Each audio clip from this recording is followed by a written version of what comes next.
Max Van Auken and Andrew Combo Salop are in the building virtually. Max is having his coffee. I didn't even know. That's not a good way to put it. Do you know how much of a coffee drinker I am? Is a better way to put it. I always know a coffee drinker when I see one, Combo. Oh, so what's the characteristics of a coffee drinker?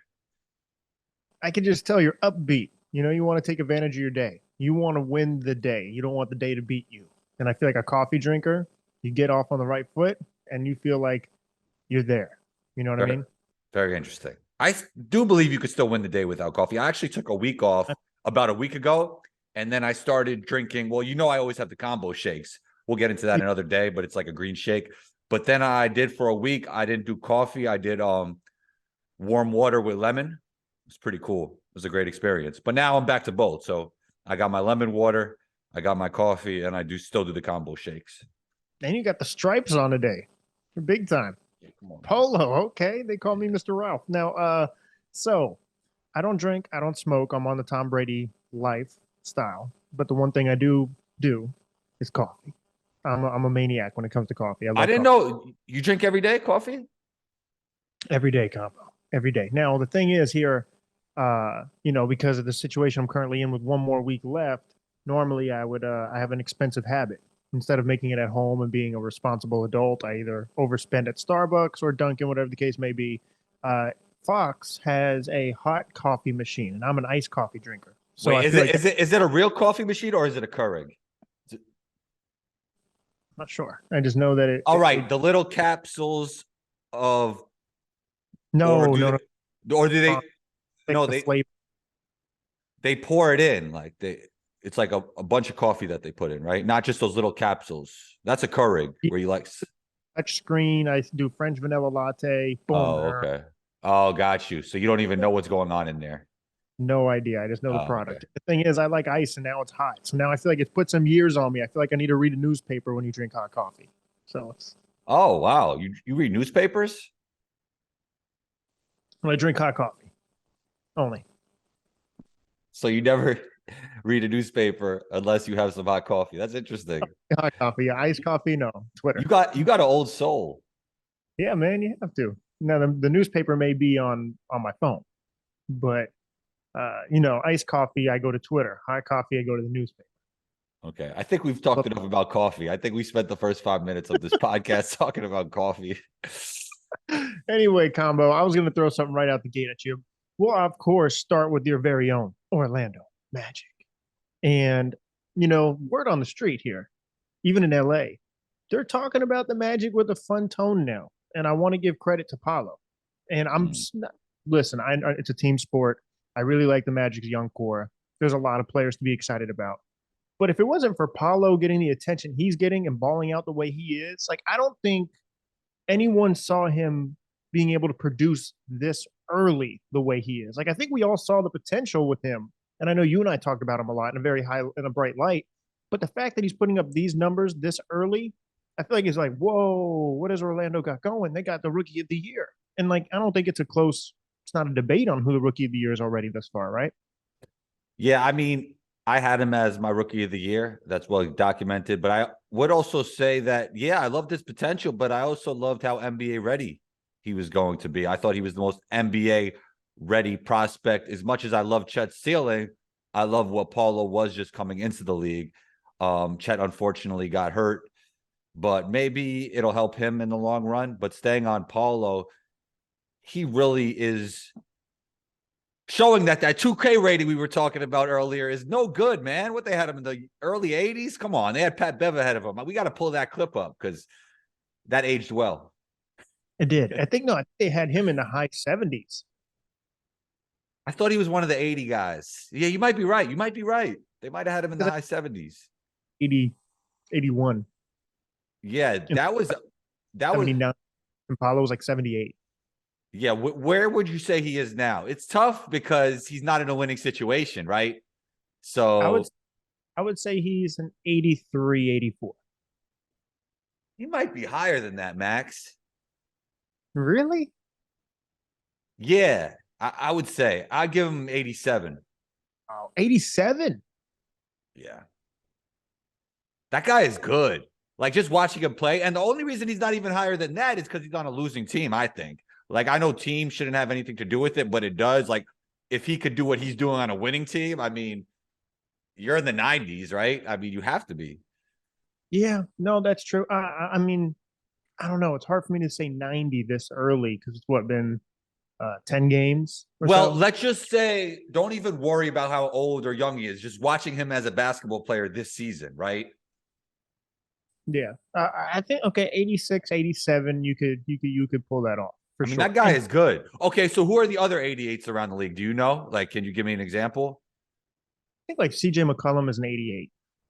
He's on that. CJ's tough. I love CJ's game, but Paulo's on that level from, I mean, they're obviously totally different players. I mean, CJ's a more skillful player, but Paulo's size and athleticism and the skill set he has for his size is just incredible, man. And he's a very good athlete. And I think Brandon man, Ingram, and not just to stay in New Orleans, I think Brandon Ingram's like an 88, 89, maybe yeah. 90, but Yeah, I mean, around there. Brandon Ingram is better than Paulo right now, but Paulo's really good, man. Paulo's really Our good.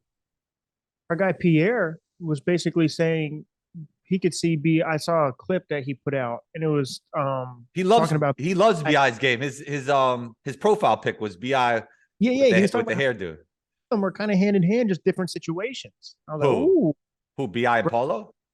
Tatum. Oh yeah, I like that take. I'm not as high on Tatum as everybody else, but he's playing great this season. What could I say? There's nothing I You're can not high, really say. What'd you say? you're not high on Tatum. You know that about me. I mean, I guess I have to be high on him at this point. I'm just not as high as everybody else, but he's proven me wrong with the way he's playing. What could I do? Like, I can't really say anything. Like You're Tatum's just anti Giannis. Tatum's just like every time he scores, he stares combo down in the screen and then like plays Every elite time. defense. He's just grilling combo. Like, what'd you say about me? He got his chip on his shoulder because of combo. Know that. Yeah, yeah. He hears the criticism, but we also have a new coaching hire, Coach Vaughn, and I know the Brooklyn Nets is a really sensitive topic right now. There's a lot going on. But what I will say is this: I think this was a really smart hire. I think they understood the pushback and the immediate reaction people were giving with Coach Udoka possibly being the coach. And maybe from an X's and O's standpoint, he obviously took the Boston Celtics to an NBA Finals. But from the optics and just from the outside looking in, it's just a bad look with all the drama you already have going on to bring the head coach who has the most drama going on right now in. And I feel like they felt the pressure of that. Obviously, I don't have that sourced. I don't have an in on that, but I think it makes sense for them to say, you know what, interim head coach, it looks like the guys love to play for him. It's still an early sample size. But from what I hear and what I see, it looks like they really have been playing a more free version of basketball, a freer version, less drama, excited to play for the guy. So I think this was a good hire for the Brooklyn Nets. But it's an interesting thing to think about with Kevin Durant right now. If Kyrie Irving's situation doesn't really play out the way people would hope, and he's not there, does Kevin Durant the type of guy where he wants to clearly win championships right now? Does he say, okay, I'm even more unhappy and I want to leave because this has just been a dysfunctional mess? Or does he kind of lean into having Coach Vaughn there? This is my team now with a better energy. Do you think he takes on that responsibility of taking the Brooklyn Nets that step further? I mean, it's going to be hard for him in this season to take them a step further. I mean, they're not legit contenders at this point with the roster that they have. But I will say you don't have to be a body language expert to realize they're having a lot more fun over these past few games. So shouts to Jacques for allowing them to play better, for being the leader of this new team. And the defense has been great. I think they're number one in defensive rating, if I'm not mistaken, over the last few games. I know it's a short sample size. Yeah. So he's been phenomenal. Producers in the back, fact check that stat. But he's been phenomenal. And KD, man, which is one of the best players in the league still, like even at his age, just incredible. He's playing with more passion over the past few games. And it's nice to see some of those young guys get an opportunity. Cam Thomas, an absolute bucket getter. Sumner, solid player. Joe Harris and Seth Curry back in the mix, back healthy. I mean, Seth is still getting his bearings and Joe as well, but they just look like they're having so much fun over the past few games. And not to get crazy into this debate, but I would still say KD's a top 5 player in the world. Oh, yeah. Of course. I mean, is that even debatable? I think he's 5. I mean, Luka, Steph, Giannis. Who else? And let's say Jokic, right? It's close. That's close. Yeah, Right. that's close. Yeah, so I mean, either way, you have a top 5 player in the world, and if they're playing more I freely, don't and know, man. I might have. Yeah, him and Jokic is tough. That's a good poll question. it is, especially, I mean, the guy's a back-to-back I MVP. think.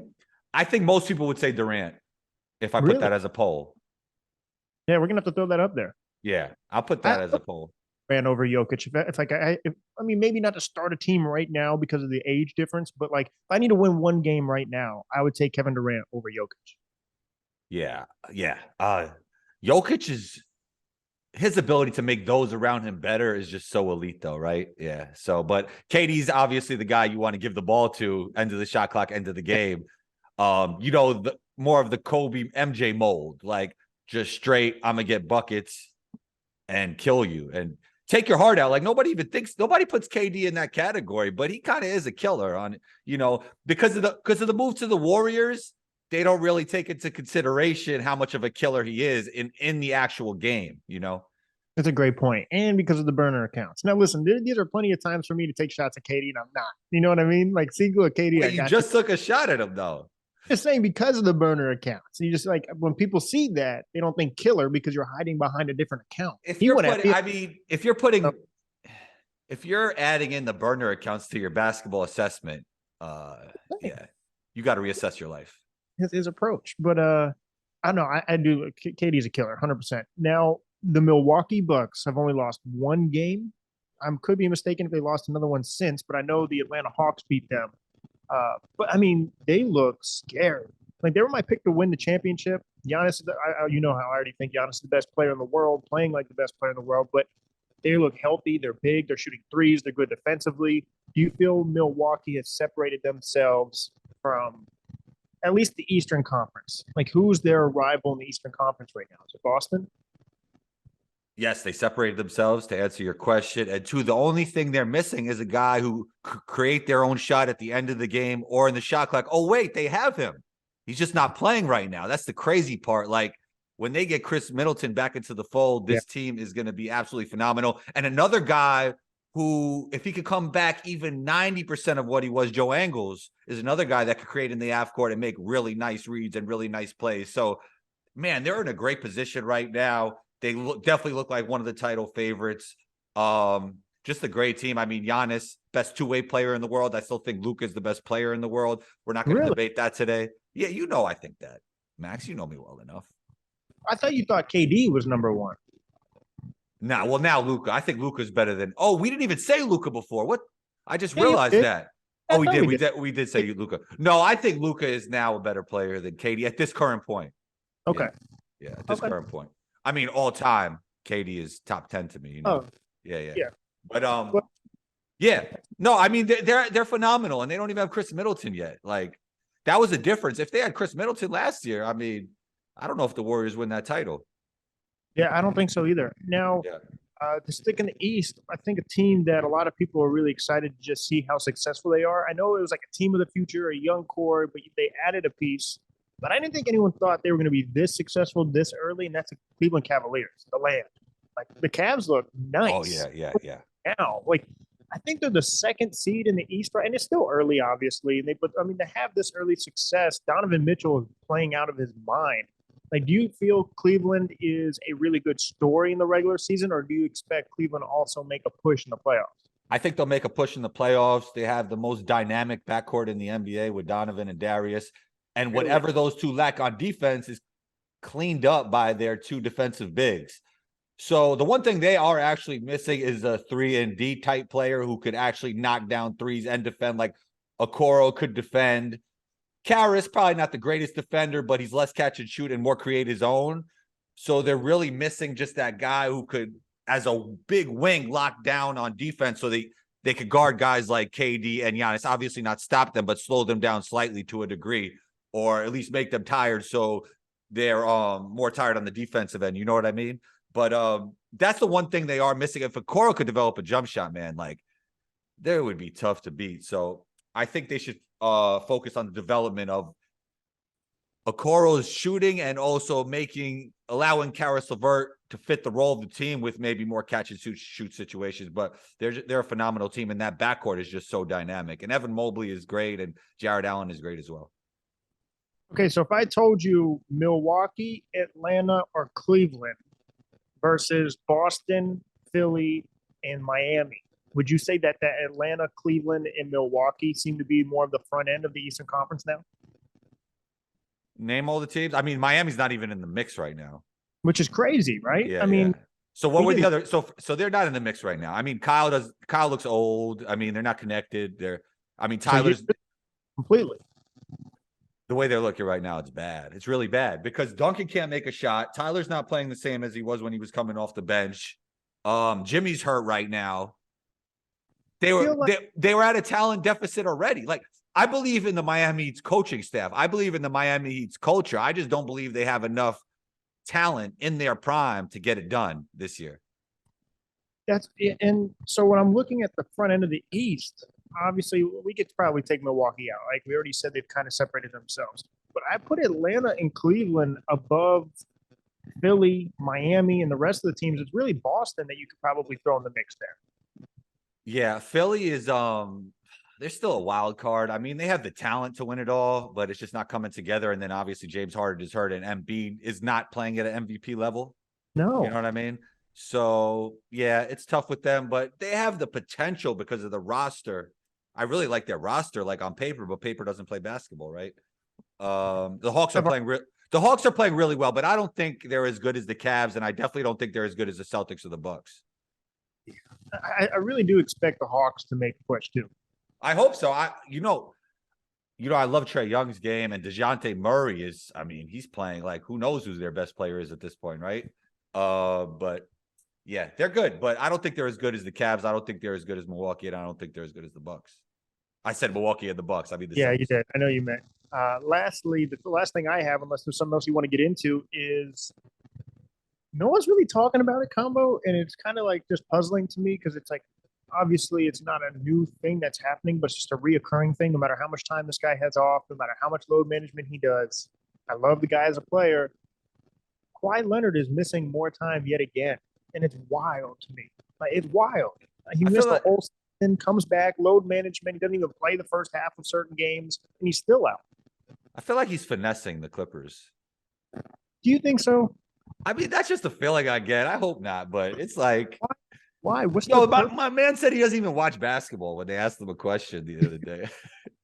He's like straight faced too. Like you should know he doesn't watch basketball. Like, bro, do you care at all? I mean, when he plays, he cares. It's obvious. I mean, it's apparent, but like, just his attitude is hilarious, bro. But shouts to him. He got the bag, you know. I'm happy for him. Well, what's going on with him? Like, I've never seen anything like this. Like, it's like he doesn't even play in the first quarter, second quarter. He plays in the second half. Will give you like 18 and then dips. I don't know. He looked like he was moving well in the Jack Harlow New Balance commercial. Come on, man. Like it's so. Like, I just don't know what's going on. And when he won in Toronto, there was the conversation of him being like first, second best player in the world. Oh yeah. He was playing like Raptors playoffs and finals Kawhi. I mean, it was tough between him and LeBron, but he was really playing like the best player in the world, you know? Yeah, and then he goes to LA, and ever since then, that's like, I mean, that first year and then in the bubble, okay, they were maybe a threat. He was playing the most amount of games, but since then, it's just he completely been out of that conversation. Yeah, he was clearly the best two-way player in the world at that point. Like LeBron was probably the best player. You know, it was kind of like the Luka Giannis thing. Like, I believe Luka was the best player. I know you don't agree with that, and Giannis is the best two-way player. It was like LeBron was the best player, but Kawhi was the best two-way player because he was one of the best defensive players in the league. And the way he got his shot off was just so effortless. I mean, in the mid-range, and he was just so athletic at that point. He was really looking like he was looking so elite, man. Like he was like that period of Kawhi is probably one of the greatest peaks in like playoffs and finals history. He was just unstoppable. So do you think his best days are behind him though? Like, oh yeah. We're not going to see that Kawhi ever. I mean, I was hoping I think they could still win a championship if he's 90% of what he is, you know, like I think they're still in the mix because Paul George is a super underrated player. They're super deep. Like they have a lot of depth. And then Ty Lue is great at making adjustments in the playoffs. So I didn't think Kawhi had to get back to 100%. And I don't think he ever will. I hope he does. But if he was able to get to like 90, I believe they were title contenders, you know? Right. But I don't know. But it's not looking good for that even. Like he's a far ways off. Yeah, it's not at all. And I was watching the Clippers-Lakers game last night. And obviously I knew he wasn't playing, but I'm just sitting there like, this team, like you said, is really deep. They're well coached. I really like Paul George's game as well. If they had Kawhi healthy, we'd be talking about the Clippers in a much different light. But because he's not healthy, and we don't even know when or if he will be healthy. So it's like, I don't know what to make of the Clippers. They're like you said, they're everything you just said. But if they don't have Kawhi Leonard, they're not in the championship bubble. You know what I want to see? I want to see Paul George win a championship as the best player because I think he can. Like, I don't know who you would have to replace Kawhi with, but give him like, what if he had AD? Most people would say AD is better than him, but you and I would believe Paul George. Especially not right now, because Paul George is like AD is, first of all, Paul George is a great defender. I think I would give AD the defensive side of the ball, but Paul George is just head and shoulders a better offensive player than him, right? Like it's not even close. AD is not a top 20 player in the world right now. Yeah, so no, Paul George would be the best player on that team. But I think if he had AD, he could win a championship. Even with no Kawhi. That team is deep. They should do it. Trade him. And Ty Lue is a great coach, but I mean the Lakers are not taking Kawhi. You know that. I would risk it. I'd be like, listen, Kawhi, let's have a real sit down and have LeBron and Kawhi sit like in front of each other and just tell them the truth. You're gonna play. That would be great because Zubac can't play minutes in the playoffs defensively. That's his issue, and AD would complement that really well. You know, Kawhi fits LeBron better if he's available. Kawhi, LeBron. It was supposed to happen. What was Drake's bar? He was talking about 09. That would have been great in 09. Not anymore. It's over. Nah, but I love LeBron, but come on, he's really good for his age. Breaks my heart, man. I really have trouble. I mean, it has to happen at some point. I think he's honestly, I just think he's unmotivated. He knows, hey, we're 2-9. Like, we're not a good team. I'm not going to just wear and tear my body. I'm going to let us suck until you guys make a trade. Who's that? LeBron.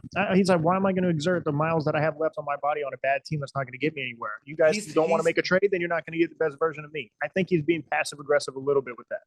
That's not good for him. I mean, it's not. But I when you watch him, like he doesn't have any enthusiasm, like any energy. Like last night, he left with a little bit of I think they said like a left leg injury again.